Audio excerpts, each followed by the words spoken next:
14장 4항입니다. 672페이지 14장 4항입니다. 이성 1인격을 계속 배워가고 있습니다. 자, 다시 한번 복습해 봅니다. 기독론과 관련해서 예수님과 관련해서 고대 교회에 네 가지 이단이 있다라고 말씀을 드렸습니다. 이거는 2000년 사이에 계속 반복이 되기 때문에 꼭 정리를 해 두셔야 됩니다. 첫 번째는 신성을 부정하는 이단, 두 번째는 인성을 부정하는 이단, 그 다음에 세 번째는 한 인격을 부정하는 이성 이인격을 주장하는 그러한 이단, 한 인격을 부정하는 겁니다. 그 다음에 마지막은 양성을 부정하는 그러한 한 인격은 인정을 하는데 양성을 부정을 하는 또 이러한 이단이 있습니다. 이런 네 가지 형태가 교회사 속에 반복이 되면서 오늘 우리 시대에도 역시 또 반복되고 있습니다. 신성을 부정을 하는 이단들이 오늘날 우리가 자유주의 교단이라고 하는 이러한 기장 또 통합 측 이러한 형태, 예수님의 신성을 부정을 합니다. 예수님의 인성만 강조합니다. 훌륭한 성인으로만 생각을 합니다. 개별교회적으로 목사님들이 이렇게 신앙 고백을 할 수는 있어요. 그러나 이 기장과 이러한 통합 측의 이러한 교단들이 점점 예수님의 신성을 부정하는 이런 쪽으로 결국 오늘 우리 시대에 치닫고 있습니다. 그렇기 때문에 예수님의 신성을 부정하면서 인성만 강조하고 윤리 도덕 교사로 이렇게 강조하면서 결국 사회 정치와 사회 정의, 인권 이런 것들만 부르짖으면서 예수님이 인권 운동가로서 오신 것처럼 이렇게 예수님을 이해하면서 결국 인권 국가, 평등 국가, 사회적 정의를 이루는 것이 마치 구원이고 그것이 예수님이 오신 목적인 것처럼 이렇게 펼쳐져 갑니다. 여전히 지금도 반복되고 있습니다. 신성을 부정하고 인성만 강조하는, 또 거꾸로 인성만 지나치게 강조하는 것이, 이런 형태들은 패션 오브 크라이스트라든가 이런 영화도 보세요. 얼마나 자극적인가. 그게 결국 인성을 강조하는 거예요. 그런 형태가. 그런 자극적인 십자가에 죽어가는 예수님을 눈으로 그렇게 영화로 보면서, 또 과거에는 로마 카톨릭이 교회마다 안팎으로 덕지덕지 그렇게 십자가에서 못 박혀 있는 예수님을 조각이나 나무나 이렇게 형상으로 만들어 놓고 그걸 쳐다보면서 가슴이 찡하는 이런 종교적인 그러한 마음을 느끼도록 유도하는 겁니다. 그러니까 뭔가 보고 만지고 이렇게 확인을 하면, 인성을 봐야 뭔가 가슴이 뭉클해지는 것이에요. 그 인성을 눈으로 그리거나 보거나 만지지 않으면 감동이 없는 거예요. 그러니까 자꾸 그 인성에 너무 지나치게 인성만 강조하는 이제 이런 형태로 또 이렇게 치닫게 됩니다. 여러 부분들이 다양한 방식으로 이렇게 네 가지 이단들이 반복되고 있습니다. 또 신인성이 섞여서 마치 인성도 편재하면서 우리 안에 예수님의 인성까지 이렇게 스며들어서 환상과 환청과 이러한 미래의 예언을 할 수 있는 그런 초인적인 인간이 우리가 된 것처럼, 그렇게 그리스도와 우리가 본질적으로 합체가 된 것처럼 그렇게 또 신비주의와 경건주의를 통해서 그리스도와의 연합을 잘못 곡해하는 그런 일들이 벌어지는 것이에요. 다양한 방식으로 이 네 이단이 계속 반복하고, 또 이걸 명확하게 주장하면 이단으로 정죄가 되는 거고, 아주 세게 주장하진 않지만 결국 섞어서 주장하게 되면 또 이단이라고 정죄하긴 참 애매한 형태에 서 있으면서도 굉장히 혼합주의적인 그런 교회와 교파들이 많은 겁니다. 이 네 개를 세게 주장하면 볼 것 없이 그냥 이단으로 정죄가 되는 거예요. 여호와 증인들은 예수님을 신으로 믿지 않는 것이에요. 훌륭한 천사장으로 그렇게 믿는 겁니다. 그래서 이단으로 그냥 정죄되는 겁니다. 그러나 또 이런 혼합주의 교파들 안에는 신성과 인성을 인정하면서도 그거를 명확하게 주장하지 않는, 애매하게 이렇게 주장을 하는 이러한 형태를 취하면서 결국 그 기독론에 대해서 흐려지는 부분을 보게 됩니다. 지난주에도 질문드린 것처럼 예수님을 보고 만지고 느끼는 게 쉽습니까? 성경에서 말하는 예수님을 교리적으로 잘 이해하는 게 쉽습니까? 보고 만지는 게 쉬운 거예요. 그래서 성경에서 가르치는 예수님을 믿고 배우고 의지하기가 쉽지 않은 겁니다. 그러니까 교회들이 자꾸만 예수님을 보고 만지고 환상 속에서 경험하고 이런 쪽으로 교회를 자꾸 변질시키는 겁니다. 성경에서 말하는 그리스도, 성경의 그 핵심 교리로서 정리되어서 신앙 고백적으로 그렇게 우리에게 표현된 교리적으로 설명하는 그리스도를 잘 배우는 것은 굉장히 어렵습니다. 그래서 사람들이 자꾸 쉬운 방법을 선택하는 거예요. 패션 오브 크라이스트 같이 막 십자가에 막 채찍에 맞아서 살점이 막 퍽퍽퍽 떨어져 나가는 것처럼 막 이렇게 피가 낭자하고 막 이런 거를 보면서 성도들은 막 눈물 뚝뚝 흘리고 막 어우 주여 주여 막 이러면서 울고. 근데 성경의 복음서를 읽을 때는 눈물 한 방울 안 나옵니다. 성경을 읽을 때는 재미가 없는 거예요. 영화를 볼 때는 와 예수님이 십자가에 죽어가는 그 처참한 장면을 보니까 막 가슴이 막 울컥울컥 하는데 정작 성경을 읽을 때는 감동이 없는 거예요. 그런 영화들은 영화적 상상을 하기 때문에 성경에 없는 이야기들을 거기다가 살로 많이 붙입니다. 그래서 그러한 영화라든가 이런 것들을 우리 장로교 신자들은 보지 마세요. 덕이 안 됩니다. 그거 시각적인 이미지가 굉장히 오래 남습니다. 자극적인 어떤 이런 형태로 머릿속에 남아버려요. 성경에서 말한 예수님이 생각이 안 나고 영화에서 본 그 예수님의 장면이 먼저 확 떠오릅니다. 결국 그런 자극적인 그러한 것들을 만지고 보고 그럴 때는 감동이 되는데 정작 성경의 복음서를 통해서 예수님을 소개받을 때는 재미가 없고 또 신앙 고백서에서 이러한 교리적으로 정리된 기독론의 이성 일인격을 설명할 때는 다 자고 막 이러면 어떻게 하냔 말이에요. 그러니까 성경을 통해서 예수님을 설명하는 것을 재미없다고 생각하라는 거예요. 자극적인 그런 미신적이고 샤머니즘 형태로 뭔가 체험적이고 감성적인 형태로 예수님을 설명을 해야 사람들이 재밌다 이렇게 느끼는 것이. 근데 그건 가짜 기독교예요. 가짜 기독론입니다. 이성 일인격을 그려보세요. 어떻게 그릴 수가 있습니까? 못 그려요. 동방교회와 서방교회가 1000년 동안 논쟁을 했습니다. 500년을 이제 전후로 해서 결국 동서방이 나눠지게 됩니다. 우리가 일반 역사를 보게 되면 콘스탄티노플이라고 하는 터키와 그리스의 그 유럽과 아시아의 선이 있잖아요. 바로 거기를 콘스탄티노플이라고 그러는 거예요. 그쪽에 또 니케아도 있어요. 거기를 동방교회라고 그러는 겁니다. 그래서 니케아 신조, 콘스탄티노플 신조 다 그때 그 지역에서 만들어진 지역 이름이에요. 근데 결국 동방교회는 어디요? 이쪽 이슬람의 터키 이쪽 이슬람의 침략으로 인해서 결국 망합니다. 그리고 유럽의 스페인, 프랑스 이쪽 전통적인 서쪽 로마, 이탈리아 이 서로마 쪽만 남아 유지하게 되는 것이에요.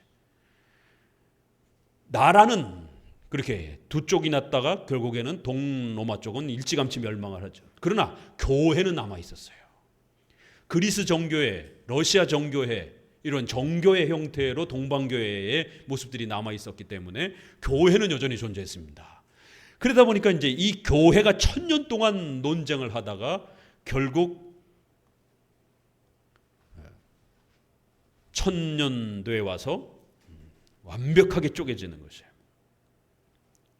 그 여러 가지 이유가 있지만 그 중에 하나가 예수님을 그림으로 그릴 수 있느냐 없느냐 이걸 가지고 1000년 동안 논쟁을 했어요.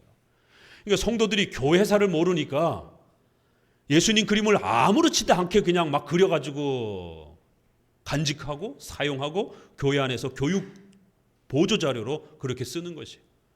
이걸 그리느냐 못 그리느냐를 가지고 1000년 동안 논쟁했단 말이에요. 그리고 로마 가톨릭이 그릴 수 있다라고 끝끝내 주장한 게 로마 가톨릭이고, 그럴 때마다 개혁을 부르짖었던 사람들은 그리면 안 된다라고 부르짖었던 거고, 우리가 왈도파라라든가 또 이렇게 후스라든가 종교개혁 전 사람들도 예수님 그리면 안 된다라고, 성경을 통해서 배워야 된다라고 주장하다가 다 화형당했고, 결국 루터에 와서 꽃을 피우면서 새로운 종교개혁이 일어난 겁니다. 예수님을 그리고 또 그런 십자가에 처참하게 죽어있는 장면을 보고 감동을 받는 게 쉬워요? 이성 일인격 교리를 배우는 게 쉽습니까? 계속 고민하셔야 돼요. 왜 장로교는 이성 일인격이라고 하는 이러한 그 교리를 배우는데 그토록 매진하는가? 이거 애들이 어떻게 이해하는가? 그래도 성경이 가르치는 예수님은 이성 일인격을 가지신 예수님이기 때문에 부단히 가르쳐야 된다는 거예요. 초대교회 500년 동안 논쟁을 했어요. 이거 정립하려고. 4개의 이단을 정리하면서. 그리고는 1000년 동안 동서방이 예수님의 신성과 인성의 그림 문제 가지고 논쟁을 한 겁니다. 그리고 1500년까지 온 거예요. 그래서 종교개혁을 통해서 성경에 소개하는 예수님을 이성 일인격으로 가르치라라고 신앙 고백서에 그렇게 정리를 해준 것입니다. 그런데 그것이 결국 1700년대에 와서 제세례파와 또 케이커 교도들과 회중파와 감리교회에 의해서 성경을 통해서 교리를 통해서 소개하던 이성 일인격 예수님에 대한 가르침이 붕괴가 되어지고 결국 그림으로 간단하게 가르치는 예수님으로 바뀌어버린 겁니다. 장로교처럼 이성 일인격 교리를 자세히 설명하기 위해서 애쓰고 힘쓰고 노력했던 이러한 모습들이 다 사라져버리고 그냥 예수 믿으면 천국 갑니다. 그럼 그 예수님이 어떤 예수님입니까? 라고 물으면 하나도 몰라요. 구원론에서 이신칭의가 뭡니까? 라고 물으면 대답을 못하는 것처럼 기독론에서 예수님이 어떤 분이십니까? 라고 물으면 제대로 대답을 못하는 것이.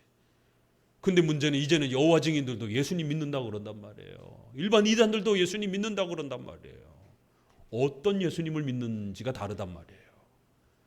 그렇기 때문에 초대교회 500년 동안 칼케톤 신조에서 완성된 4개의 이단을 배격하고 성경적 예수님을 어떻게 정리했는지 이성 일인격으로 고백했고, 또 1000년 동안 예수님을 그리면 안 된다라고 강력하게 배격하면서 그렇게 지켜왔던 것, 또 종교개혁을 통해서 예수님은 어떤 분이십니까?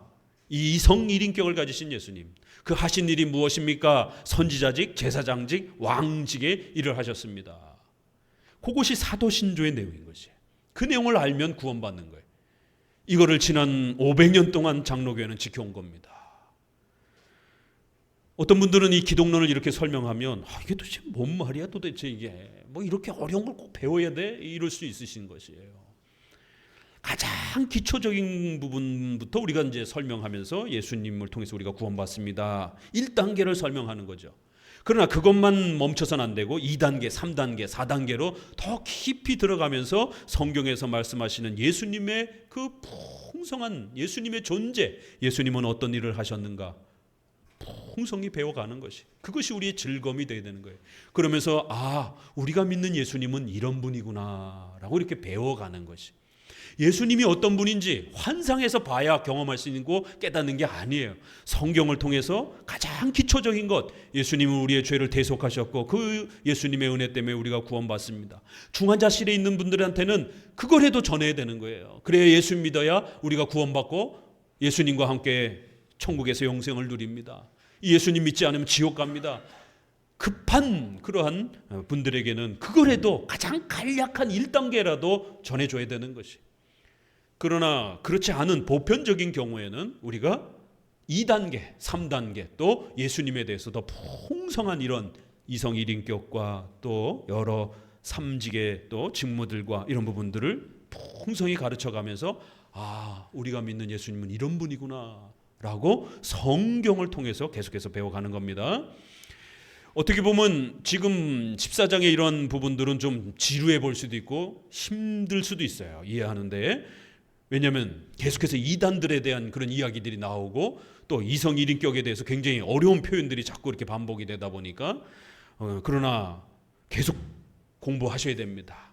중요한 이성 1인격과 관련된 우리의 신앙 고백적 표현들을 반복해서 자꾸 습득하셔야 돼요. 이성 1인격, 신성과 인성, 양성의 고유함이 보존된다라는 것. 또 그러나 한 인격이기 때문에 신성과 인성이 서로 교류할 수 있다라는 것.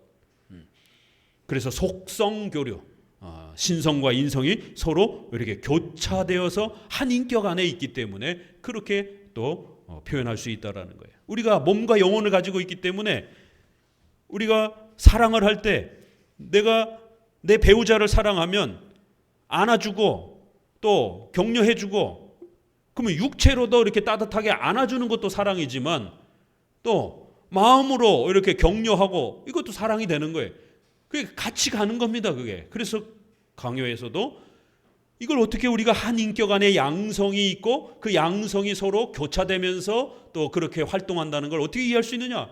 아니 우리 인간도 그런 모습이 있다라는 거예요. 일부 우리 인간도 한 인격이지만 하나의 그런 성질로만 있는 게 아니라 물질적인 그러한 육체가 있기도 하고 또 영혼이 죽지 않는 영혼이라고 하는 것이 우리 안에도 있다라는 거예요. 그래서 내가 마음이 아픈 건지 몸이 아픈 건지 그거 어떻게 구별합니까?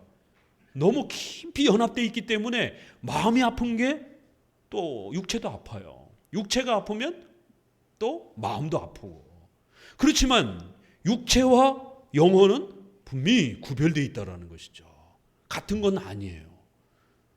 육체는 썩어져 없어져도 영혼은 살아서 죽으면 즉시 우리는 또 천국에 가게 됩니다. 이렇게 육체와 영혼은 분명히 그 존재성이 다른 것이에요.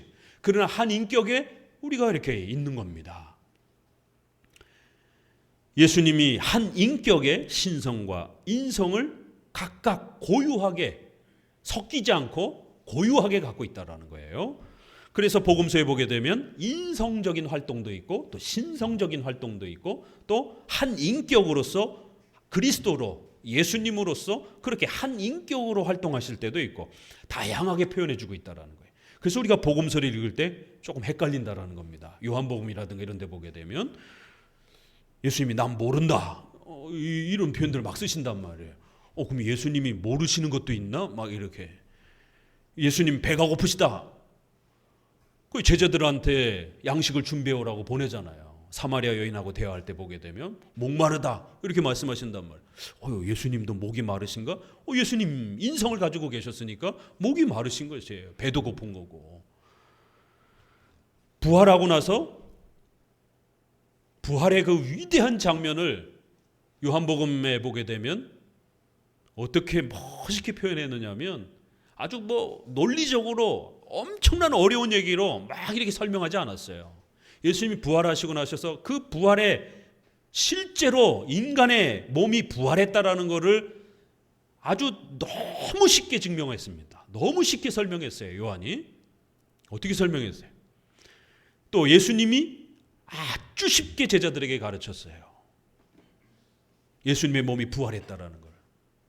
어떻게 했느냐면 우리가 그 성경에 요한복음에 이런 장면이 있구나라는 것을 교리를 잘 정리해가면서 보게 되면 이성일인격을 잘 정리해서 보게 되면 이 본문이 이렇게 해서 여기 들어가 있구나 감탄을 하게 되는 거예요.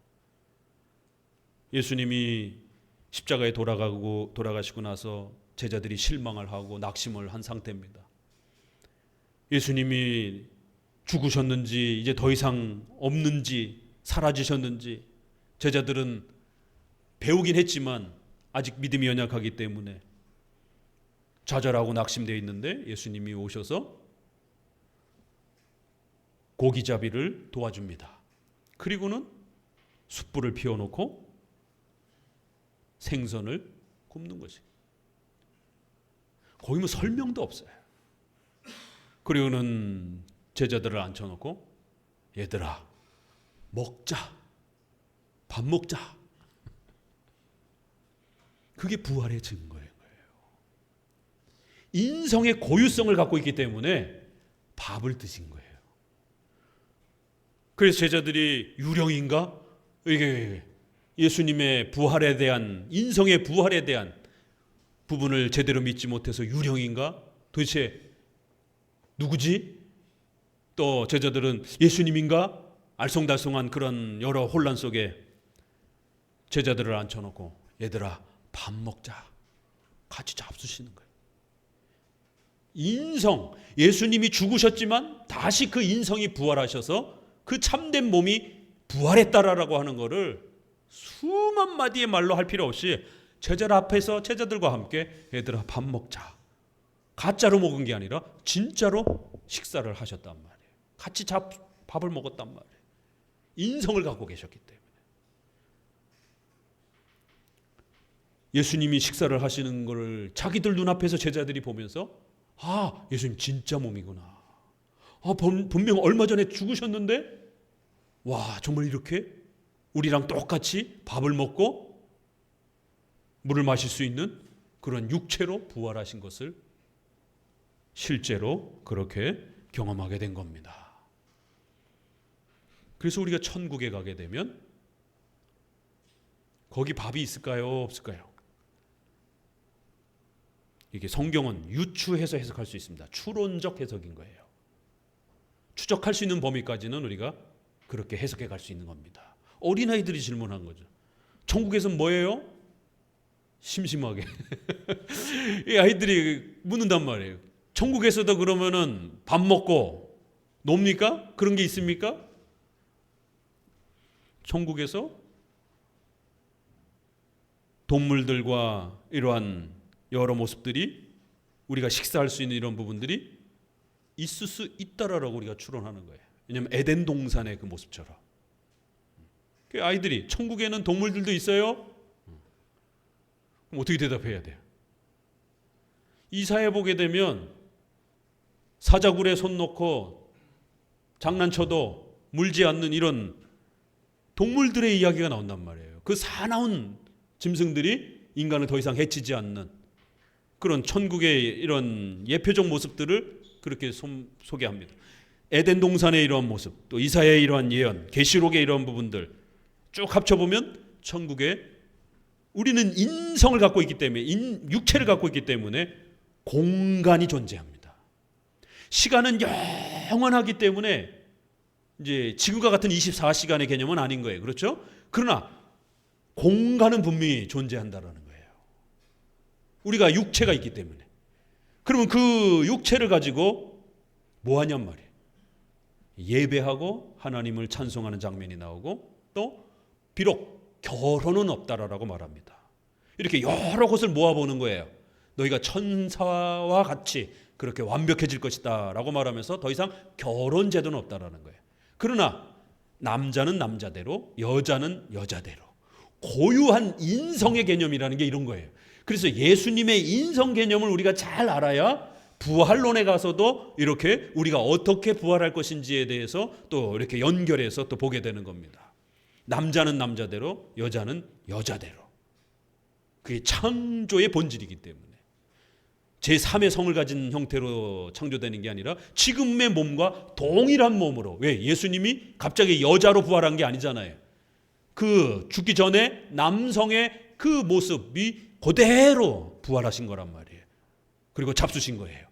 그러면 남자는 남자대로 여자는 여자대로 우리가 부활을 하고 먹고 마시는 기능이 남아있고 또 이런 에덴 동산처럼 여러 또 동물들을 우리가 또 보살피고 또 동물들의 또 즐거움을 누릴 수 있는 그러한 형편들이 또 자연 만물이 새롭게 되어지는 형태로 우리가 편안하게 살아갈 수 있는 바이러스와 그 어떤 해로움도 없는 완벽한 에덴 동산과 같은 그러한 물질의 자연의 새로움이 존재한다라고 또 로마서에도 보게 되면 새롭게 될 날을 자연도 기다린다라고 하는 이런 표현까지 다 보게 되면 우리가 추론해 볼 수 있는 것입니다.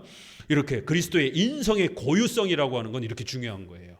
그럼 우리가 성찬뿐만 아니라 더 나아가서는 종말론에 있어서 천국의 우리의 부활에 대한 부분까지도 또 연결해서 또 이렇게 바라볼 수도 있는 그러한 많은 내용들이 나옵니다. 자, 이제 오늘 4항에서는 이단들에 대해서 이런 인성의 고유성, 또 신성과의 연합, 한 인격 안에서의 그러한 조화, 이런 부분들을 망가뜨리는 이러한 4개의 이단들 중에 대표적인 몇 가지만 이제 소개를 합니다.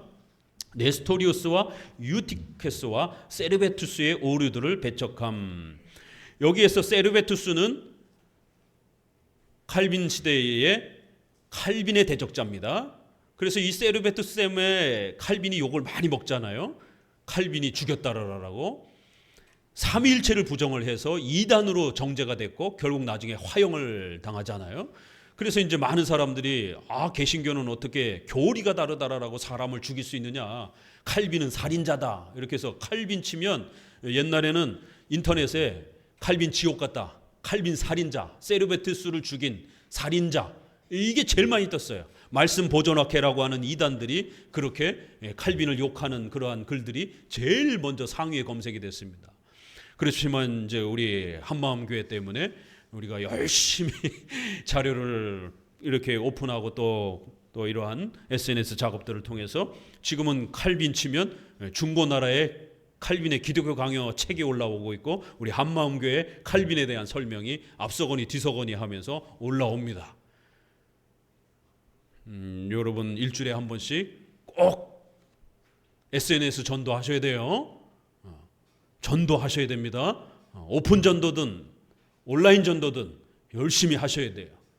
그래서 칼빈주의에 대해서 궁금하신 분들이 칼빈주의 쳤더니만 칼빈을 다 욕하는 이런 자료들만 아주 포진되어 있었습니다. 10년 전만 해도.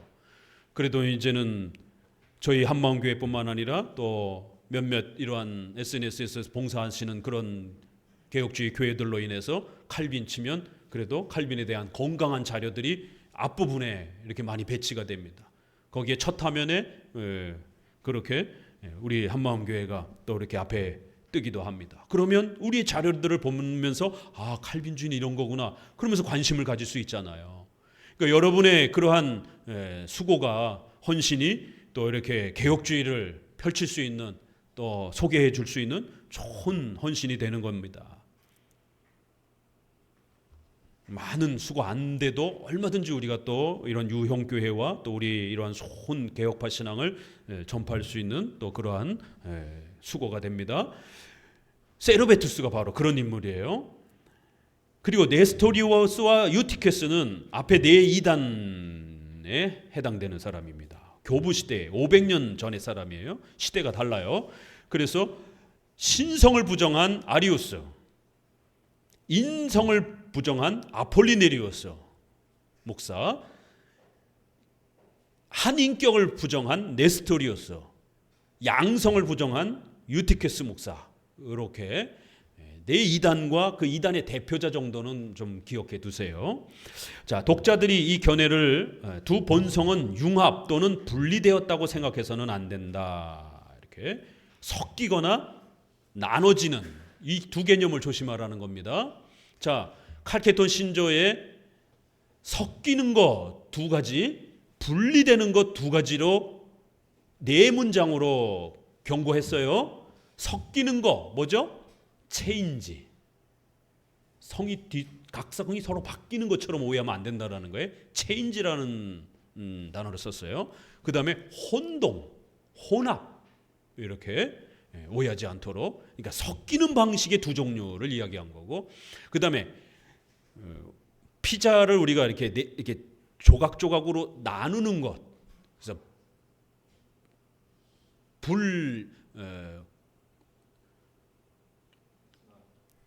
나눔이라고도 하고 우리가 분리 이렇게 또 표현할 수도 있는.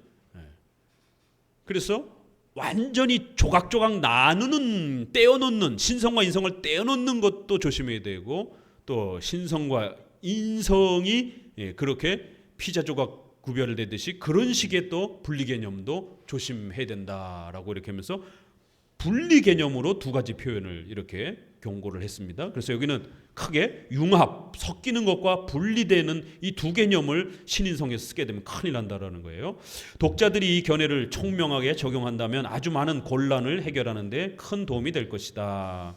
교육받지 않는 사람들이나 완전히 무식하다고 할 수 없는 사람들까지도 이런 종류의 표현들이 그리스도에게 적용되고 되는 것을 보면 그리스도의 신성이나 인성에 꼭 적합하지 않은 말이라고 해서 놀랄 만큼 고통을 당한다. 이러면서 쭉 내려오셔서 8번 있는 데 있죠. 그 뒤부터 같이 읽어봅니다.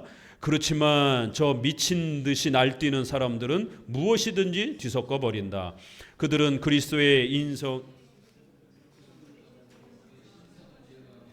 반대로 신성의 속성을 붙잡고 인성을 제거한다.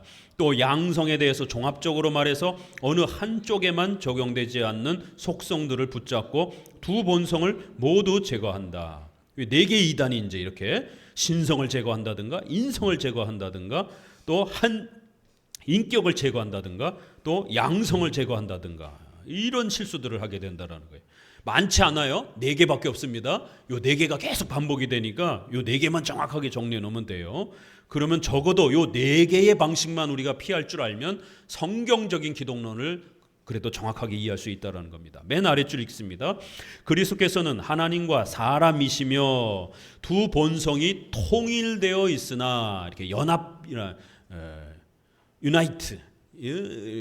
유니티라고 하는 연합되어 있으나 혼합되지 않는 거로 계속 있습니다.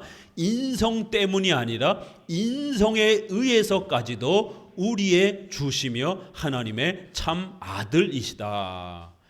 아주 중요한 표현 차이를 이렇게 설명하잖아요. 인성 때문에 주님이 되신 게 아니라 인성에 의해서까지도 주님이시다.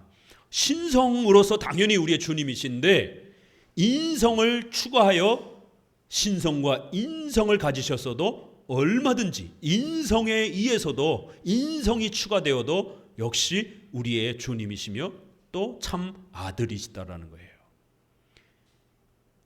우리는 네스토리우스의 오류를 배척한다. 그는 그리스도의 본성을 구별하지 않고 분리시키고자 해서 이중의 그리스도를 생각했다. 이렇게 양성을 신성과 인성을 자꾸 강조하다 보니까 한 인격이 아니라 두 인격으로 생각을 했고 두 존재로 네스토리우스는 그렇게 접근을 한 겁니다. 그래서 이중의 그리스도, 두 분의 그리스도를 자꾸 생각을 한 거예요.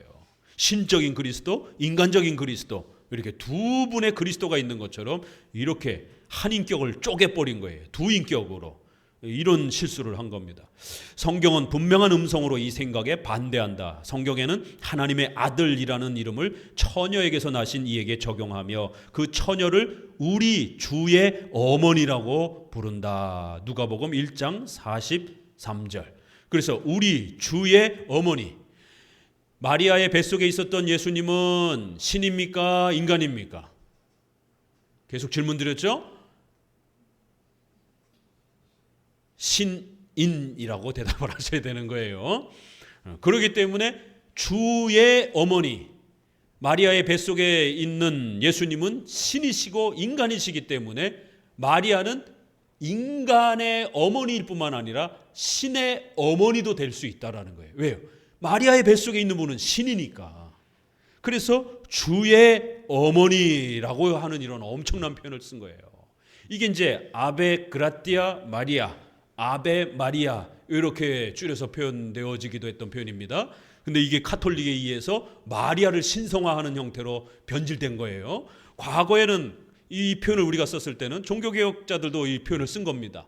예수님이 신성을 가지고 계신 그런 분이다라는 것을 높이기 위해서 비록 마리아의 뱃속에 있을지라도 예수님은 신이시기 때문에 마리아는 신의 어머니라고 하는 호칭을 가질 수 있다라고 그렇게 표현한 겁니다. 마리아를 높이기 위해서가 아니라 예수님을 높이기 위해서. 예수님이 인간의 여자의 뱃속에 있다 보니까 신이 아닌 것 같은데 이런 오해를 가질 수 있는 거예요. 그래서 아니다라는 거예요. 비록 여성의 배에 있을지라도 신이시다라는 거예요. 신성과 인성이 마리아의 뱃속에 함께 계시기 때문에. 그 신성은 마리아의 뱃속 바깥에도 있을 수 있고 그 마리아의 뱃속에 있는 아기와도 함께 계시는 것이. 그래서 그 마리아를 신의 어머니라고도 이렇게 부를 수 있다라는 겁니다. 성경에도 우리 주님의 어머니 이렇게 표현을 한 거예요. 우리는 유티케스의 미친 생각도 경계해야 한다. 보세요, 얼마나 강경한가. 그렇기 때문에 우리가 왜 이런 이단적인 이런 표현들을 조심해야 되는지, 기독론에서도 그렇고 또 구원론에서도 그렇고, 이런 알미니안주의 구원론이라든가 로마 카톨릭의 반펠라기우스의 구원론은 아주 악한, 구원받지 못하는 그런 구원론이라는 것을 아주 명확히 선을 그으셔야 됩니다. 그들도 대충 구원받겠지가 아닌 것이에요. 잘못된 구원론, 잘못된 기독론은 절대로 구원받을 수 없습니다. 그건 신성 모독적인 아주 비성경적인 그런 기독론이요, 구원론이라는 것이에요. 이건 진리의 싸움 문제이기 때문에 그래서 신학자들과 목사들이 목숨을 걸고 싸우는 겁니다. 할 일이 없어가지고 그렇게 신학 논쟁하고 그러는 게 아니에요. 왜 500년 동안 논쟁을 했겠습니까? 이거는 생명을 지키는 일이기 때문에 성도들이 정확하게 구원을 받을 수 있는 기독론과 구원론을 명확하게 정리를 해주려고 했던 겁니다. 이게 흐려지거나 이게 만약에 섞여지게 되면 구원에 대한 이런 부분이 훨씬 어려워지는 것이에요. 그래서 목사들과 신학자들은 거짓된 이러한 기독론과 구원론을 배격하기 위해서 온 생애를 걸고 논쟁하고 싸우고 진리를 지키기 위해서 몸부림치는 것입니다. 그래서 때로는 독선적이요, 고집불통이요, 이런 욕들을 많이 먹기도 하는 겁니다. 그러나 이게 무슨 돈 버는 것 때문에 그렇다라면 그런 욕을 먹어도 되지만, 이것은 그런 문제가 아니라 진리에 대한 생명을 유지시키는 구원의 원리를 가르치는 이러한 문제이기 때문에 그런 욕을 먹더라도 싸워야 되는 거예요. 오늘날은 목사들이, 신학자들이 싸우지 않기 때문에 교회가 타락하고 구원의 원리가 다 붕괴가 되는 겁니다. 제가 예전에 합신에서 프랑스 개혁교회의 신학자요 목회자인 분이 한번 오셔서 특강을 할 때 갔었는데, 저 나이 때 되는 굉장히 젊으신 분이에요. 프랑스에 개혁파 교회가 있다라고 그래서 저도 굉장히 놀라웠고, 오셔서 강의를 하면서 그분이 마지막 당부를 어떤 말로 남기셨느냐면, 자기네 고향이 프랑스가 가톨릭 국가가 된 이 참담한 현실, 칼빈이라고 하는 이 위대한 사람이 프랑스 출신인데도 불구하고 프랑스가 이렇게 망가진 이유, 목회자들이 진리를 위해서 싸우지 않았다라는 거예요. 신학자들이 자기 체면 때문에 자유주의자들하고 너무 친하게 지냈다라는 거예요. 목사와 신학자들이 그런 여러 신학자들과 목회자들하고 좋은 게 좋은 거지 하면서 그렇게 편안하게 친구처럼 지내서 결국 진리가 다 망가졌다라고. 그러면서 목사와 신학자들은 자기와 신학의 색깔이 다른 사람들하고 너무 친하게 지내시면 안 된다라고. 프랑스 교회가 그래서 망했다라고 이렇게 마지막 말씀을 맺더라고요. 제가 그 남겨놓은 카페에도 그 글이 있어요. 그분하고 사진도 찍은 것도 있고, 마지막 남기신 말이, 목사와 신학자들은 자기와 신학이 다른 사람하고 너무 친하게 지내면 안 된다는 거예요. 그 사람들에게의 친분을 유지하기 위해서 기독론과 구원론을 포기한다라는 거예요. 그래, 너 의견도 상당히, 너의 기독론도 굉장히 괜찮은데, 너의 구원론도 상당히 괜찮은데, 그러면서 결국 구원론과 기독론이 흐려져 버리게 되는. 그러면 성도들은 도대체 어떻게 해야 구원을 받는 겁니까? 도대체 어떻게 해야 예수님을 정확하게 아는 겁니까? 그럼 예수님 만져봐, 환상도 봐, 이런 것도 다 들어오는 거예요. 그냥 예수님은 신은 아니야, 그냥 인간인 거야. 지금 WCC를 통해서 그런 일들이 벌어지잖아요. WCC 성명서에 뽀얗이 타종교에도 구원이 있다라고 그러고, 예수님은 신이 아니다라고 하는 이런 표현이 버젓이 쏟아져 나오고, 그런데 거기에 수많은 우리 교단들이 들어가 있어요. 어떻게 이렇게 기독교가 망가질 수 있을까? 타종교에서도 예수님이 있고 기독교는 예수님을 통해서 구원받는 거고 타종교는 타종교대로 구원받는 거. 그래서 우리 이웃의 그런 종교와 대화해야 된다 이렇게 얘기를 합니다. 얼마나 교묘하냐면 니케아 신조를 고백해놓고 그러나 이거는 절대적인 명령은 아니다. 각각의 교단의 신앙 고백은 이걸 기본으로 하되 각자 어떻게 해석하고 어떻게 받아들일지는 각자가 알아서 한다. 이렇게. 그러니까 사도신경과 니케아 신종은 겉으로 버젓이 고백해요. WCC가. 그런데 그걸 어떻게 받아들이고 어떻게 해석할 것인지 거기서 말하는 신인성을 문자 그대로 받을 것인지 이거는 그냥 모두가 그냥 고백하는 정도의 표현이고 실제로는 예수님은 신은 아니다. 실제로 예수님은 인성을 안 가졌다. 얼마든지 자유롭게 해석해도 된다라고 그 신앙과 직제 문서에서는 그렇게 추가해서 설명을 합니다. 겉에 성명서는 니케아 신조를 우리는 고백한다. 아주 교묘하게 틀어놓기 때문에 일선 목회자들이 헷갈리고 성도들이 헷갈리는 거예요. 목사님 WCC도 예수님 믿는다고 그러던데요? 어떤 예수님을 믿느냐가 문제인 거예요. 여기 지금 유티케스, 네스토리오스, 세르베투스 다 예수님 믿는다고 그랬어요. 근데 이들이 고백하는 예수님이 달라요. 정통 신조하고 칼케톤 신조하고. 그러기 때문에 문제가 되는 겁니다. 유티케스는 미친 사람이라는 거예요. 우리의 관점에서 보게 되면. 우리의 관점에서 보게 되면 네스토리우스와 유티케스와 또 오늘날 자유주의자들의 신학자들의 이러한 기독론 설명은 이건 정말 신성 모독적인 그런 설명입니다. 성도들이 절대로 가까이 해서는 안 되는 그 사람들의 책도 가까이 읽지 마세요. 내가 한번 좀 도대체 이 사람들 뭘 주장하는가 내가 한번 좀 읽어봐야 되겠다. 그럴 필요도 없어요. 그럴 시간이 있으면 우리의 그런 선조들이 썼던 기독론 한 번이라도 더 읽으시라는 것이에요. 유티케스의 미친 생각도 경계해야 한다. 사탄이 그렇게 만만하지 않습니다. 고린도후서 11장에 있는 것처럼 광명의 천사처럼 우리에게 다가와서 그렇게 아주 의의 일꾼인 것처럼 아주 건강한 기독론인 것처럼 그렇게 성도들한테 퍼뜨려 놓고 스며들게 만드는 거예요. 그럼 어느 순간에 나는 건강하지 않은 기독론을 갖고 있게 되는 겁니다. 무서운 겁니다. 사탄이 대놓고 야, 이 가짜 예수님 믿어봐 이렇지 않는다라는 거예요. 아주 절묘하게 섞어가지고 이 헷갈리게 기독론을 설명하면서 아주 그럴듯하게 이렇게 포장해가지고 전달해 놓으면 야, 이거 그럴듯한데 정통교회에서는 뭐 너무 맨날 딱딱하게 이성일인격만 설명하던데 야, 이거 훨씬 더 재밌다. 훨씬 더 이렇게 아주 풍성하게 설명했는데 그러면서 열심히 읽다 보면 스며듭니다. 유티커스의 미친 생각을 경계해야 된다. 그렇지 않으면 위격의 통일성을 증명할 생각으로 어느 한 본성을 없애버리게 된다는 거예요. 유티커스는 양성을 망가뜨렸어요. 제거해버렸어요. 한 인격의 한성 이렇게 주장을 했기 때문에 자, 쭉 내려오셔서 요한복음 2장 19절 이후부터 봅시다. 밑에서 넷째 줄이죠. 따라서 에베소 회의가 네스토리오스를 칼케톤 회의들이 유티케스를 비난한 것도 정당하다.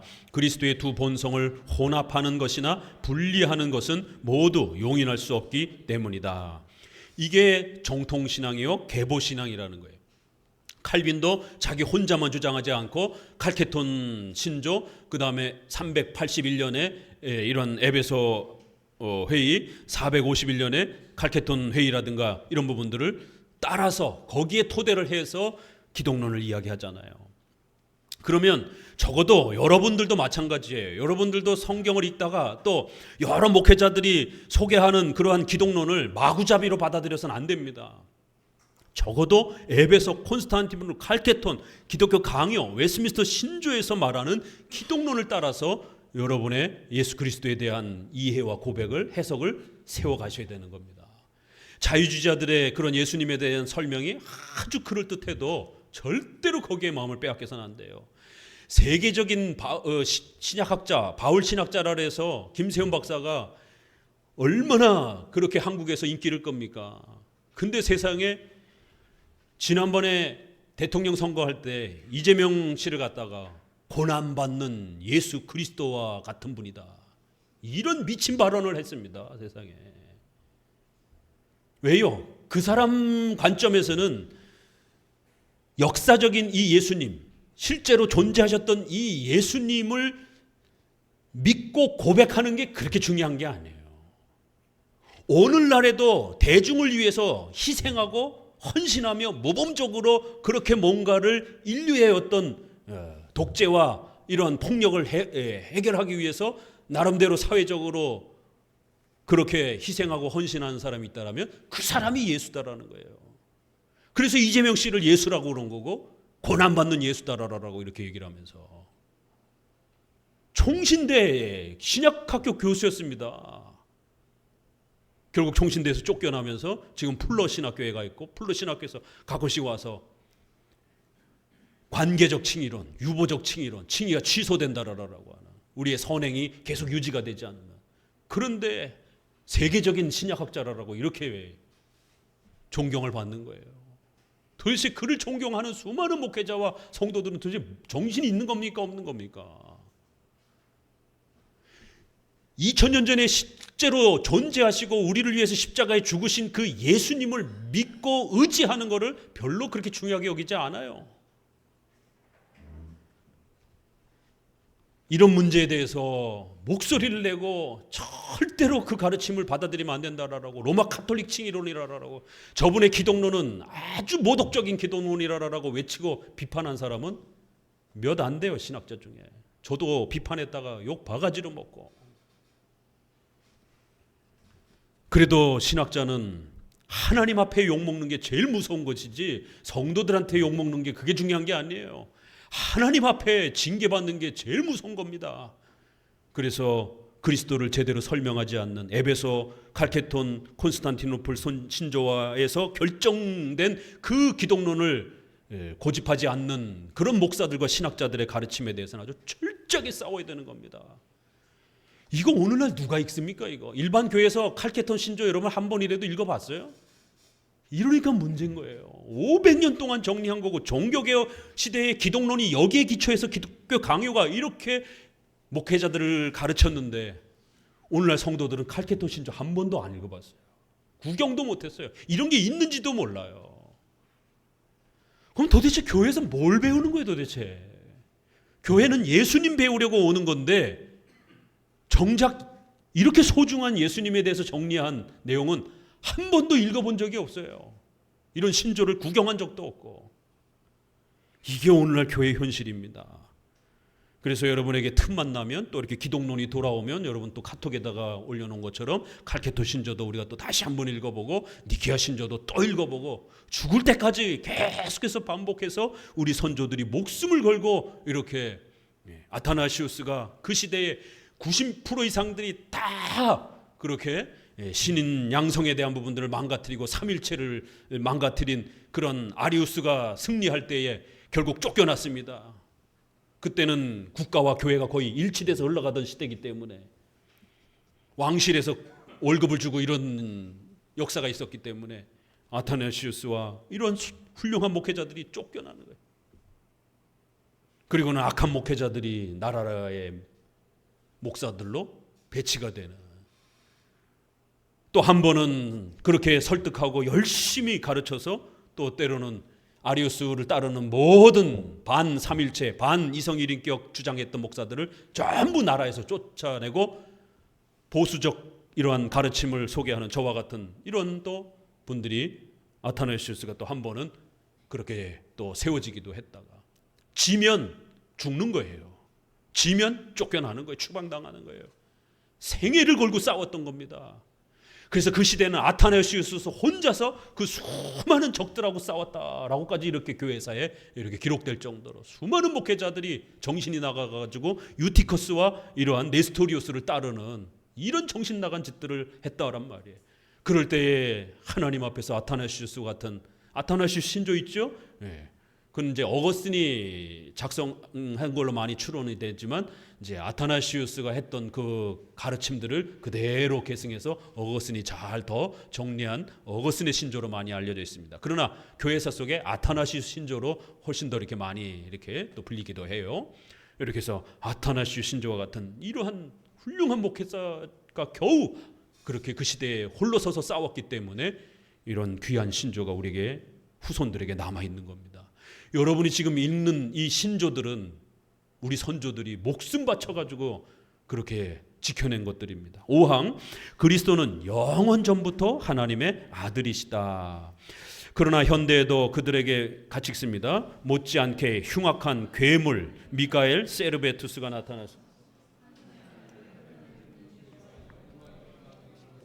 세 가지 창조되지 않은 원소로 혼성된 허구라고 생각했다. 우선 그는 그리스도가 하나님의 아들이라고 하는 것은 성령으로 인하여 처녀의 태중에서 났기 때문일 뿐이라고 한다. 자, 밑으로 보시게 되면 11번 그 밑에 각주에 네스토리오스는 그리스도의 신성과 인성을 아주 분리시킨 탓으로 431년 에베소 교회 회의에서 정죄되었고요. 그 다음에 유티케스는 인성을 거의 부정할 정도로 경시해서 448년 콘스탄티노플 교회 회의에서 또 451년 칼케톤 회의에서는 또 두 사람 전부가 다 결국 이단으로 정죄가 된 겁니다. 이런 교리사의 내용을 알고 계셔야 되고, 오늘날 이런 김세현 박사라든가 이런 자유주의 신학자들은 바로 이 이단들이 주장했던 것을 살짝 변형해서 소개하는 것뿐입니다. 그래서 우리 성도들도 요 신조들을 정확하게 파악하고 있으면 오늘날의 이런 목회자들, 자유주의 목사들의 이런 설교와 가르침 조금만 딱 들어봐도 아, 이거 뭐가 문제가 있다라는 걸 바로바로 이렇게 분간해낼 수가 있습니다. 그렇게 많이 어렵지 않아요. 종교개혁 시대 때는 바로 이 세르베투스가 또 이렇게 등장을 해가지고 아주 이렇게 묘하게 말을 하면서 예수님이 참된 신이 아닌 것처럼, 이렇게 또 예수님의 인성이 이렇게 가짜 몸인 것처럼 이렇게 또 설명을 하면서 종속론 비슷하게 또 양태론 비슷하게 이렇게 또 예수님을 신이 아닌 것처럼, 또 예수님의 몸이 가짜인 것처럼 이렇게 또 섞었다라는 거예요. 674페이지 한번 또 맨 위에 줄, 즉 같이 읽어봅니다. 두 본성의 구별을 없애버리고서는 그리스도는 약간의 신적인 요소와 인간적 요소의 혼합체이지 하나님이며 또 사람이라고는 할 수 없다고 한다. 그의 논리 전체는 그리스도가 육신으로 나타나기 전에는 하나님 안에 그림자 같은 형상들만 있었다고 생각을 토대로 삼았다. 두 번째 단락, 그런데 우리는 처녀에게서 난 중보자는 원래 하나님의 아들이라고 고백한다. 그리고 인간인 그리스도가 독생자며 또 그 이름을 가지는 존엄성을 받으시지 않았다면 그는 하나님의 무한한 은총의 거울이 아니실 것이다. 그리고 교회가 내린 정의는 확고부동하다. 즉 모든 시대 이전에 아버지에게서 난 말씀이 인성을 취하여 위격의 통일을 이루었기 때문에 그리스도를 하나님의 아들로 믿는 것이라고 한다. 이렇게 비록 인간을 모습을 취하고 계셨지만, 인간이 되셨지만 여전히 신성을 가지고 계시기 때문에 얼마든지 우리는 하나님의 아들, 성자라고 이렇게 부를 수 있었고, 그렇게 신앙 고백서들이 한 인격의 두 성을 고백했다라는 거예요. 그런데 고대 저술가들은 위격의 통일을 정의해서 두 본성이 한 위격을 이룬 것이라고 이렇게 결론을 내렸다라는 거예요. 그런데 이 표현은 네스토리오스의 망상을 배격하기 위해서 이렇게 정리가 된 거라는 겁니다. 자, 쭉 내려서 이제 비슷한 계속 같은 이제 이러한 표현들이에요. 675페이지에 맨 아랫줄 결론만 한번 읽어봅니다. 골로새서 1장 15절 그 뒤에부터요. 한 바울의 말은 옳다면 그리스도는 우주 창조 이전에도 하나님의 아들이셨다고 추론하는 것이 옳다고 나는 생각한다. 마리아의 몸에 태어나셨고 인성을 가지신 인간이 되셨지만 예수님의 신성은 그 마리아의 뱃속에뿐만 아니라 또 영원 전부터 신성은 그렇게 존재하셨기 때문에 얼마든지 우리는 하나님의 아들, 성자라고 부를 수 있다라는 거예요. 6항, 하나님의 아들이시며 사람의 아들이신 그리스도, 같이 읽어봅니다. 그러나 그리스도가 아들 되심이 육신으로 나타나신 때부터 시작했다면 그의 인성에 관해서도 아들이었다는 결론이 된다. 세르베투스 및 그와 같은 미친 사람들은 육신으로 나타나신 그리스도가 하나님의 아들이었다는 것은 육을 떠나서는 이 이름을 받을 수 없었기 때문이라고 한다. 그러니까 예수님이 육체를 가지신 바로 그때부터 존재했다라고 하는, 이거 전형적으로 종속론이에요. 성부만 참된 신이고 성자는 그 태어난 마리아의 뱃속에 태어났을 때가 그때부터 존재했다라는 거예요. 그러면 만들어진 존재가 돼버리잖아요. 이렇게 말하면 안 된다라는 겁니다. 넘어가셔서 676페이지에 바울은 아주 다르게 가르친다. 인간의 육신을 쓰신, 이게 이제 요거 번역이 좀 더 좋은 번역이 돼야 되는데, 입으신, 쓰신 이러면 좀 이렇게 번역이 좀 흐려져요. 육신을 취하신, 가지신 그리스도를 아들이라고 부른다는 것을 우리는 인정한다. 그러나 그리스도는 신자들이 양자가 되어 또 은총에 의해서만 아들이라고 하는 것과 같지 않고 진정한 본질상의 아들이시고 따라서 유일한 아들이시며 이 표지에 의해서 다른 모든 아들과 구별되신다. 그래서 예수님은 영원한 성자라는 것이, 성부가 계시고 성자가 계시는 것처럼 성부에게서 나신 그러한 영원한 아들이시다라는 것이에요. 그래서 우리가 독생자, 아들 이런 표현을 쓴다라는 겁니다. 그리고 우리는 이 영예를 중보자의 위격 전체에게 확대한다. 그래서 예수님, 주, 그리스도라고 부를 때도 역시 신성과 인성을 가지신 그런 하나님으로 얼마든지 우리가 부를 수 있다라는 것이에요. 쭉 내려오셔서 밑에서 넷째 줄부터 읽어봅니다. 이와 같이 그는 두 본성을 구별한다. 그가 어머니에게서 다윗의 아들이라는 이름의 비유를 받으신 것과 같이 하나님 아버지에게서 하나님의 아들이라는 이름의 이유를 받았다는 것을 그들은 반드시 인정해야 한다. 고린도 후서 13장 4절에도 보게 되면 그렇게 그는 육신으로 약하심으로 순환하셨으나 성령의 능력으로 다시 살아나셨고, 이런 표현들이 다 신인성과 관련된 그런 표현들이라는 겁니다. 677페이지 성경에서는 그리스도의 이름을 두 가지로, 맨 위에 줄, 곧 어떤 때는 하나님의 아들로, 어떨 때는 사람의 아들로 이렇게 교차적으로 부르기도 한다라는 거예요. 그는 아담의 후손이므로 히브리어는 인자라고 이렇게 부르면서 사람의 아들처럼 이렇게 부르기도 합니다. 그러나 그를 하나님의 아들이라고 부르는 것은 그의 신성과 영원한 본질 때문이라고 나는 주장합니다. 이제 이 자유주의자들이 성경에 사람, 인자, 예수님이 인간으로서 이렇게 표현되어 있는 것들이 많다 보니까 봐라, 예수님은 신이 아니다. 예수님 난 모른다. 이제 이런 표현들만 집중하는 거예요. 그래서 예수님 신이 아니다라고 이제 이렇게 자꾸만 주장하는데 그건 헛된 주장이라는 거예요. 분명히 성경에는 예수님은 또 신이다라고 이렇게 말하고 있다라는 거예요. 결국 이 로마서 9장 5절, 로마서 1장 이런 다윗의 혈통에서 나셨고 능력으로는 하나님의 아들로 인정되셨으니, 이런 표현들이 아주 성경이 무궁무진하다라는 거예요. 결국 두 본성 사이의 구별을 우리는 잘 주목하셔야 된다는 거예요. 자, 7항 세르베투스의 천박한 이런 주장. 그들은 자기의 오류를 옹호하기 위해서 소란하게 주장한다. 하나님은 자기 아들을 아끼시지 않았다고 하며 천사는 처녀에게서 날 자를 지극히 높으신 이의 아들이라고 부를 것을 명령했다고 한다.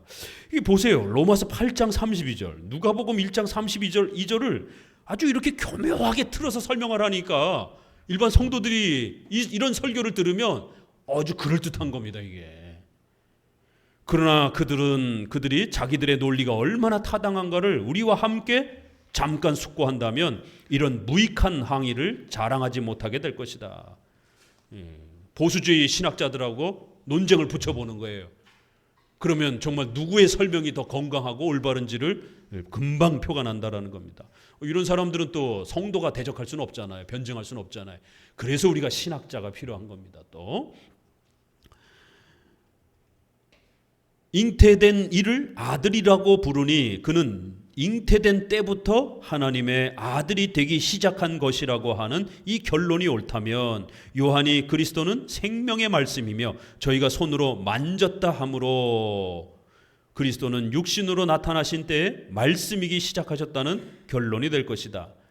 그러나 이제 예언서에 있는 것도 요한의 발언과 같다 이러면서 계속 성경은 어떨 때는 사람으로서 태어나시면서부터 이렇게 표현을 하지만 또 어떨 때는 영원 전에 계신 그리스도를 이렇게 말하기 때문에 그거를 종합적으로 우리가 봐야 된다라는 거예요. 어느 쪽만 보고 이렇게 한쪽으로 치우쳐서는 안 된다라는 겁니다.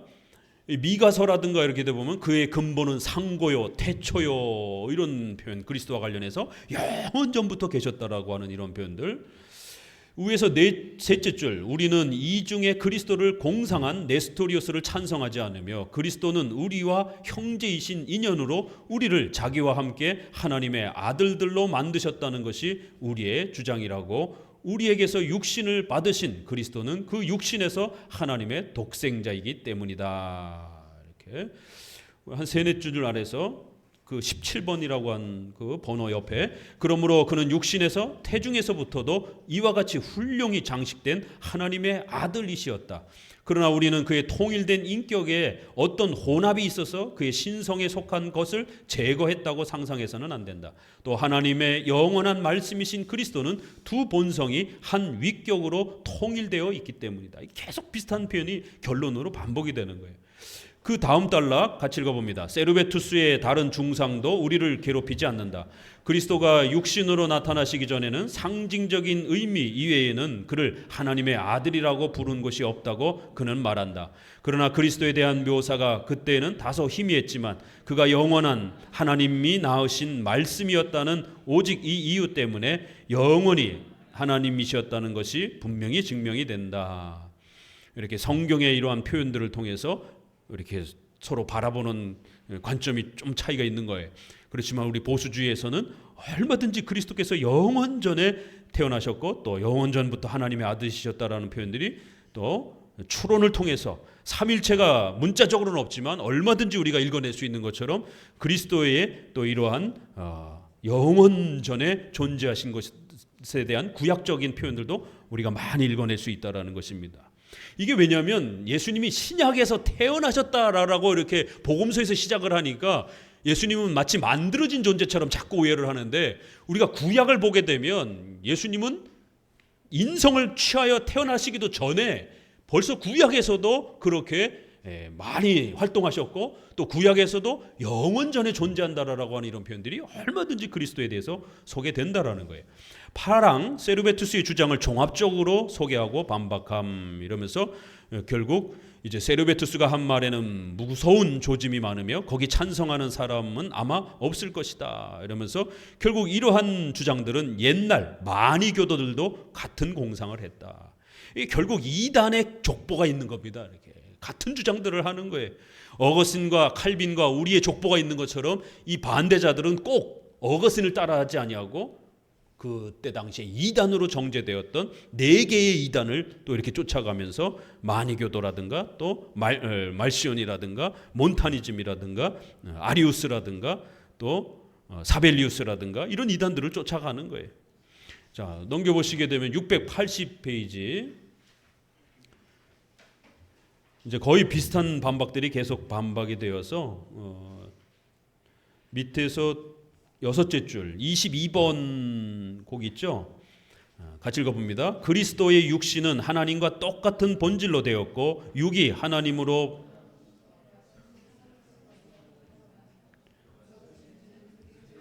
육신이 하나님의 본질에서와 신성으로 변한 것이 아니라면 그리스도를 하나님의 아들이라고 생각할 수 없다고 함으로써 말씀의 영원한 위격을 말살해 버리며 우리의 구속자로서 약속된 다윗의 후손을 우리에게서 빼앗아 버린다. 이렇게 신의 본질이 인간의 본질로 이렇게 바뀌어 버렸다라는 거예요.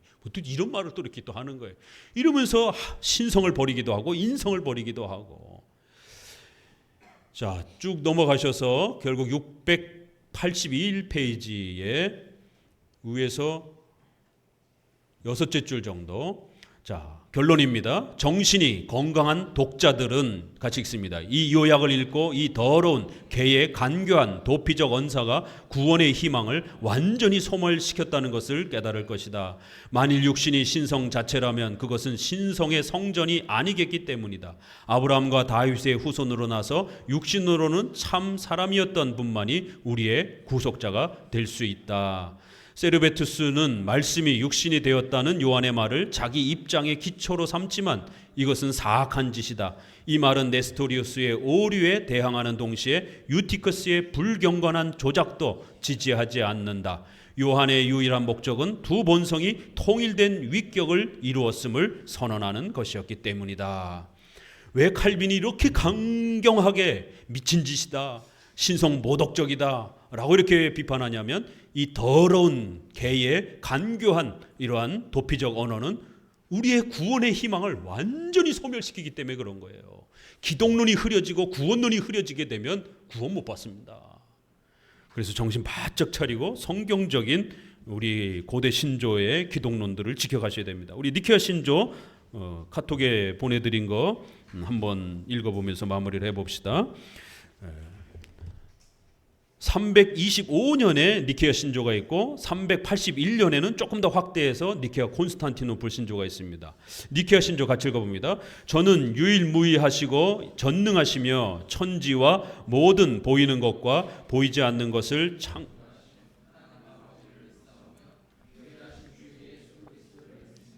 그는 하나님의 독생자이시며 온 우주에 앞서 나셨고 참 신이시며 참 빛이시며 참 신 가운데 신이시며 하나님에게서 나셨고 함을 받지 않으셨고 성부 하나님과 같은 본질이시며 그로 말미암아 모든 만물이 창조되었고 모든 인간들과 우리의 구원을 위하여 하늘에서 내려오셨고 성령으로서 동정녀 마리아에게서 인간으로 나셨고 우리를 위하여 본디오 빌라도에게 십자가에 달려 죽으셨습니다. 그는 고난을 받으시고 장사함을 받으셨으나 제3일째 되는 날 성경에 기록된 말씀에 따라 다시 살아나셨고 하늘에 오르사 성부의 오른편에 앉으셨으며 장차 산자와 죽은 자를 심판하려 영광 가운데 다시 오실 것인데 그의 나라는 영원 무궁합니다. 저는 성령을 믿습니다. 거의 사도신조와 비슷하죠. 그렇지만 이쪽 동방에서는 예수님의 신인성 삼일체가 엄청나게 논쟁이 됐기 때문에 예수님의 신인성에 대해서 조금 더 사도신조보다 더 아주 상세해요. 그렇죠? 그래서 그는 하나님의 독생자며 온 우주 앞에 나셨고 참 신이시며 또 참 신 가운데 신이시며 이렇게 신성을 강조하잖아요. 그리고 하나님에게서 나셨고 창조함을 받지 않았고 성부 하나님과 같은 본질이며 이렇게 신성을 아주 선명하게 강조합니다. 그러면서도 또 동정녀 마리아에게서 인간으로 나셨고 이렇게 해서 또 인성을 강조하는 것이에요. 자, 우리 니케아 콘스탄티노플 신조를 보시게 되면은요 거의 똑같지만 이제 또 한 60년 뒤에 이단들이 또 문제를 일으켜서 다시 한번 정리를 하면서 약간 수정을 하는 겁니다. 니케아 콘스탄티노플 신조 우리는 한 분이시며 전능하사 천지와 보이는 것과 보이지 않는 모든 것을 만드신 하나님 아버지를 믿는다. 또 한 분 주 예수 그리스도를 믿으니 그는 하나님의 독생자시요 만유보다 먼저 아버지께로서 나신 자요 빛 중에 빛이요 참 하나님의 참 하나님이시요 지음을 받지 않고 나셨으며 아버지와 한 본체를 가지셨고 그로 말미암아 만물이 지은 바 되었으며 여기가 이제 조금 바뀐 것이에요. 그래서 몇 단어가 조금 빠졌어요. 그 차이밖에 없고 나머지는 거의 똑같습니다. 그러니까 이제 이런 부분에서 그대로 또 계승해 가는 겁니다. 자, 그리고 지난번 칼케토 신조 우리가 봤고 아타나시우 신조 봅시다. 기독론에 대한 부분은 이제 29번 번호로 매겨진 29번부터 이제 기독론에 대한 부분이 나와요. 앞부분까지는 삼일체고 그래서 28번에 그러므로 구원을 받으려는 이는 삼일체에 관하여 이와 같이 믿지 않으면 안 될 것이다. 그래서 삼일체를 앞부분에 소개하고 이제 29번부터는 기독론입니다. 같이 읽어봅니다. 동시에 영원한 구원을 얻는 데에는 우리 주 예수 그리스도의 성육신에 대하여 올바로 믿어야 된다. 올바로 믿지 않으면 큰일 나는 겁니다. 30문 올바른 믿음이란 하나님의 아들이신 우리 주 예수 그리스도께서는 하나님이시요 동시에 인간이라는 사실을 믿고 고백하는 것이다. 그는 성부의 본질에서 나신 신이시며 이 세상이 생기기 전에 나신 자요 동시에 인간으로서는 그의 어머니의 본질로부터 이 세상에서 나신 분이시다. 완전한 하나님이시요 또한 완전한 인간으로서 이성 있는 영과 인간의 육신으로서 생존하신다. 신성으로서는 성부와 동등되나 그의 인성으로서는 성부보다 낮으신 분이다. 비록 그는 하나님이시며 인간이 되시긴 하나 둘이 아니요 한 분 그리스도이실 뿐이다. 요 네스토리우스가 정제된 거죠. 계속 하나됨에 있어서는 그의 신성이 육신으로 전환된 것이 아니라 인간의 몸을 취한 하나님이 되시는 분이시다. 36. 온전히 하나인데 그 본질이 혼합된 분이 아니라 품격의 통일성으로 하나 되신 분이시다. 한 인간이 영혼과 육신을 가졌듯이 한 그리스도께서는 하나님이시요 동시에 인간이 되신다. 그분은 우리를 위해 고난받으시고 음부에 내려가셨다가 3일 만에 죽은 자 가운데서 다시 사셨다. 그는 하늘에 오르사 전능하신 하나님 곧 성부의 오른편에 앉아 계시며 거기로서 산자와 죽은 자를 심판하러 오실 것이다. 그가 오실 때에 모든 사람들은 육체로 부활할 것이며 자신들의 행위에 따라 판단을 받을 것이다. 그리고 선한 일을 행한 자는 영생으로 나가고 악을 행한 자는 영원한 불에 들어갈 것이다. 이것이 교회의 참 신앙이며 이것을 신실하게 믿지 않는 자는 구원을 얻지 못하는 것이다. 예수님 보고 만져가지고 구원받는 게 아니에요. 이 이성 일인격에 대한 올바른 신앙 고백이 정확하게 신앙 고백되어야 구원을 받는 것입니다. 이렇게 아타나시 신조에서도 이렇게 그대로 그 내용들이 100년 이상 흘렀지만 그대로 계승되는 것을 알 수가 있습니다. 오늘 기독론 14장 제일 어려운 이제 부분을 마쳤어요. 이성 1인격 끝났습니다. 이제 15장부터는 세 가지 직분에 대해서 이제 소개해 드릴 겁니다. 기도합니다.